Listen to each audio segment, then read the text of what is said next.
அனைவருக்கும் வணக்கம். நம்ம டிஎன்பிஎஸ்சி போட்டித் தேர்வுகளுக்கான கணக்கல் வரிசை பார்த்துட்டு இருக்கோம். அந்த வரிசையில ஒரு முக்கியமான கணக்கு.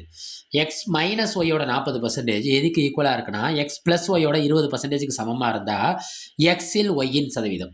எக்ஸில் ஒய்யின் சதவீதம் கேட்குறாங்க. கண்டிப்பா இந்த வீடியோட கடைசி வரைக்கும் பாருங்க. இது ஒரு முக்கியமான விஷயம் ஒளிஞ்சிட்டு இருக்கு. இதை நம்ம எப்படி அண்டர்ஸ்டாண்ட் பண்றேங்கிறது அந்த கடைசியில இருக்கு. ரைட்டா? ஸ்டெப் பை ஸ்டெப்பா போவோமா? எக்ஸ் மைனஸ் ஒய்யோட 40%. எக்ஸ் மைனஸ் ஒய்யோட 40%ங்கிறப்ப 40/100ன்னு போடலாமா? இது யாருக்கு ஈக்குவலாக இருக்குது?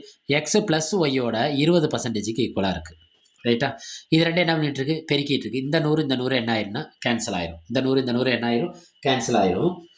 அடுத்து எக்ஸ் மைனஸ் ஒய் பெருக்கல் 40 equal to X plus Y பெருக்கல் 20. இந்த 40 உள்ளே கொண்டு போய் பெருக்குமா? அப்போ என்ன கிடைக்கும் நம்மளுக்கு? 40x minus 40y equal to 20x plus 20y. நான் எக்ஸ் எல்லாம் ஒரு சைடு கொண்டு வரேன், ஒய் எல்லாம் ஒரு சைடு கொண்டு போகிறேன். இந்த 40x இங்கே யார் இருக்கா? 20x. இந்த 20x இங்கே வந்தால் என்ன 20xாக வரும்? ப்ளஸில் இருக்கிறது இங்கே வந்தால் மைனஸில் வரும்.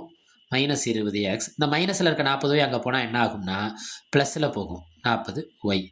40xல 20x போச்சுன்னா நம்மளுக்கு என்ன கிடைக்கும்? 20x. 20y 40y கூட்டினா நம்மளுக்கு என்ன கிடைக்கும்? 60y. சரி, இதுலேருந்து நம்ம என்ன கண்டுபிடிச்சலாம்? எக்ஸை கண்டுபிடிச்சலாமா? எக்ஸ் ஈக்குவல் டு 60y/20 அடித்தா என்ன கிடைக்கும்? 3. அப்போ எக்ஸோட மதிப்பு இங்கே என்ன கிடைக்குதுன்னா 3y. எக்ஸோட மதிப்பு என்ன கிடைக்குது? 3y.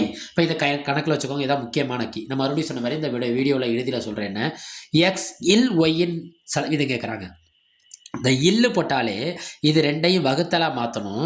எப்படின்னா இரண்டாவது பகுதியை முதல் பகுதியால் வகுக்கணும். இந்த எக்ஸ் இல் ஒய்யின் சதவீதம்னா இது என்னவா மாற்றணும்? பின்ன வகுத்தலாக மாற்றணும். இந்த வகுத்தலை எதை கொண்டு போய் இருக்கணும்னா சதவீதம் கொடுத்தா 100 கொண்டு போய் பெருக்கணும். ஆனால் இதை வகுத்தலாக மாத்திரமே எப்படி வகுத்தணும்னா நேரடியான வகுத்தலாக மாற்றாமல் தலைகீழ் வகுத்தலாக மாற்றணும். மாற்றுவோமா?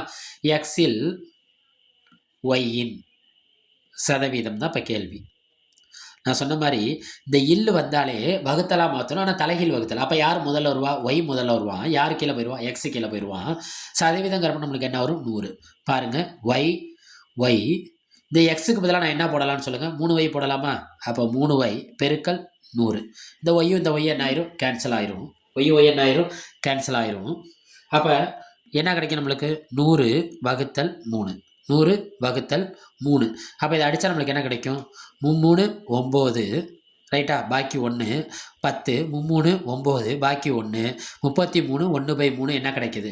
சதவீதம் கிடைக்குது. இப்போ நம்மளுக்கான விடைங்கிறது இந்த ஆப்ஷனில் போய் பார்க்குறோம். அதுக்கு முன்னாடி நம்மளுக்கு கிடைச்ச விடை என்ன? விடை ஈக்குவல் டு 33 1/3 சதவீதம். இது ஆப்ஷனில் எங்கே இருக்குன்னு பார்ப்போம். அவங்க கொடுத்துருக்க ஆப்ஷனில் பார்த்தோம்னா ஆப்ஷன் பி. ஆப்ஷன் பி என்ன கிடைக்கிது? 33 1/3 சதவீதம். லைக் கொடுங்க, சப்போர்ட் பண்ணுங்கள், சப்ஸ்கிரைப் பண்ணுங்கள்.